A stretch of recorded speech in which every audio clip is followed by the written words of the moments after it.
प्रिय विद्यार्थियों, आज हम भूगोल विषय बीए पार्ट फर्स्ट में फर्स्ट पेपर भौतिक भूगोल में हम प्लेट विवर्तनिक के बारे में अध्ययन करेंगे।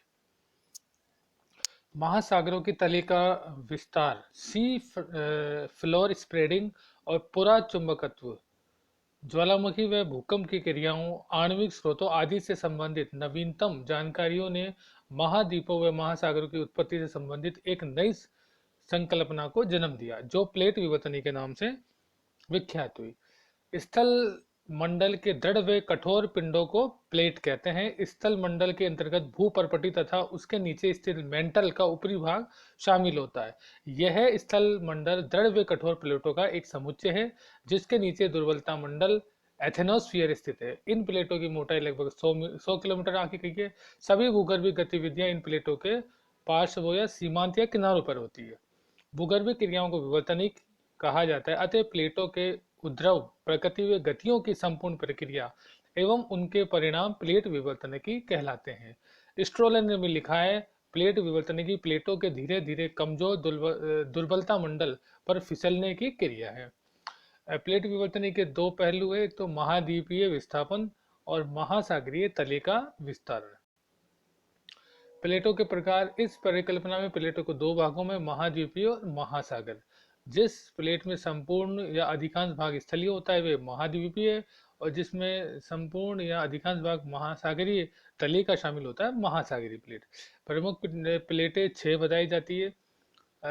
कुछ भूगोलवेताओं ने अमेरिकी प्लेट को दो भागों में बांट रखा है, उत्तरी अमेरिका व दक्षिणी अमेरिका। इस प्रकार 7 हो जाती है, जैसा कि चित्र में बताया गया है। और उप प्लेटों की संख्या है, कुछ ने 14 बताई है, 14 से 20 तक। 6 प्लेटें प्रमुख, जिसमें अमेरिकन प्लेट इसके अंतर्गत उत्तरी व दक्षिणी अमेरिका की महाद्वीपीय परपटी एवं पूर्व की और मध्य अटलांटिक कटक तक फैली महासागरीय परपटी शामिल है। अमेरिकन प्लेट एक इकाई के रूप में पश्चिम की ओर गतिमान है। इसके परिणाम स्वरूप अमेरिकी महाद्वीप के पूर्वी किनारों पर कोई विवर्तनिक हलचलें नहीं होती है। दूसरी है प्रशांत प्लेट। पूर्वी प्रशांत कटक से पश्चिम की ओर सारे प्रशांत महासागर पर फैली यह एकमात्र ऐसी प्लेट है जो पूर्ण रूप से महासागरीय प्लेट है। अमेरिकन प्लेट के साथ अभिसारी सीमांत होने के कारण इस प्लेट को नीचे धंसने के लिए बाध्य होना पड़ता है। तीसरी है अफ्रीकी प्लेट।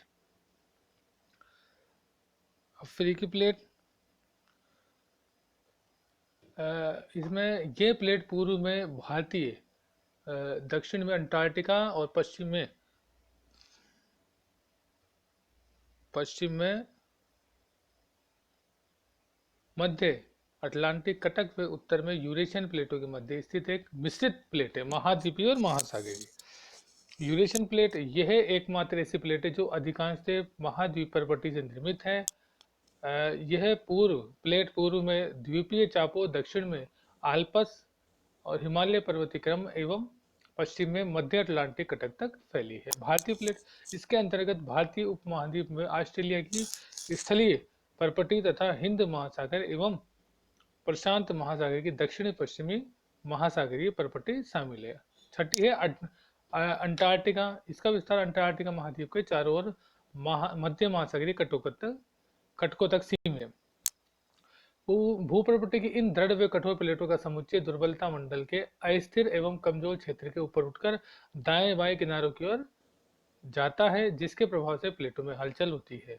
अतः प्लेट विवर्तनिक में प्लेटों का किनारे या सीमांत महत्वपूर्ण होते हैं, और इन्हीं से भूकंप, ज्वालामुखी क्रियाएं, पर्वत निर्माण, वलन और भ्रंश होते हैं।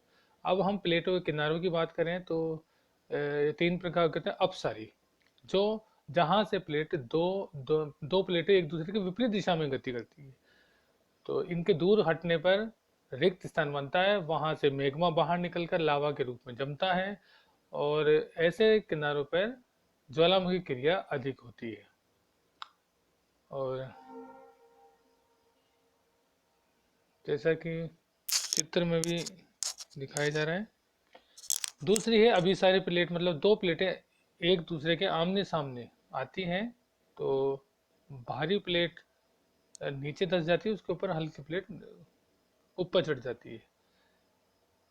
और अवतलित प्लेट का अग्रभाग मेंटल में प्रवेश करने से वहां ऊष्मा के कारण पिघल जाता है। इसे भंजक कहते हैं। डिस्ट्रक्टिव, अभिसारी पार्श्व पर खाइयाँ होती हैं, ट्रेंच होते हैं, जिनसे होकर अवतलित प्लेट पिघला हुआ पदार्थ पुनः बाहर निकलकर ज्वालामुखियों, ज्वालामुखी श्रृंखलाओं तथा द्वीपीय चापों का रूप धारण कर लेता है। तीसरी है पारवर्ती प्लेट। जब किसी भ्रंश के सारे दो प्लेटें आपस में सरकती है तो उसे पारवर्ती कहते हैं। इसे अपरूपण सीमांत भी कहते हैं। जैसे उत्तरी अमेरिका के पश्चिम भाग में सैन एंड्रियोस भ्रंश के सारे दो उप प्लेटों का पारवर्ती किनारा है। अब इन सीमांतों में किनारों में हलचल क्यों होती है? प्लेट विवर्तन के लिए किसी चालक बल की आवश्यकता होती है। यह बल मेंटल में प्रवाहित संवहनी धाराओं के रूप में बताया गया है, जैसे कि चित्र में भी है। मध्य महासागरीय तटों के क्षेत्र में भीतर से मैग्मा का ऊपर आना और अभिसारी पार्श्व पर एक प्लेट का नीचे धंसकर मेंटल में पहुंचना इस संवहन तंत्र की मुख्य गतिविधियां हैं। प्लेट विवर्तन के क्या प्रभाव होते हैं? महासागरीय तल का विस्तार होता है, सी फ्लोर स्प्रेडिंग होता है। इस संकल्पना का प्रतिपादन सर्वप्रथम हैरी हेस ने 1960 में किया था। मध्य महासागरीय की सेलों में पुरा चुंबकत्व के शोध ने उनकी इस संकल्पना को जन्म दिया। इस कारण मध्य महासागरीय कटक में हुए रिक्त स्थानों में नीचे से संवहन क्रिया द्वारा लावा ऊपर आकर जमा होने से नई सेलों की उत्पत्ति होती है।